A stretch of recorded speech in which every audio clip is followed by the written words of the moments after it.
Hello everyone, welcome to Toolers. In this video, I will show you how to give shortcut keys in OBS Studio. First of all, open your OBS Studio and click on Settings. In the left side of the settings page, click on Hotkeys.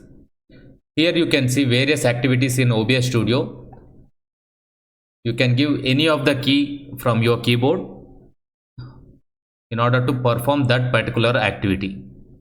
So I have given Q over here for start streaming. If you can save these options and click on Q, the streaming will be started.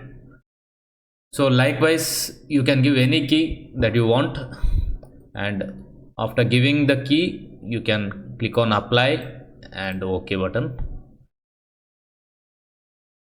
Thank you guys. Thank you for watching.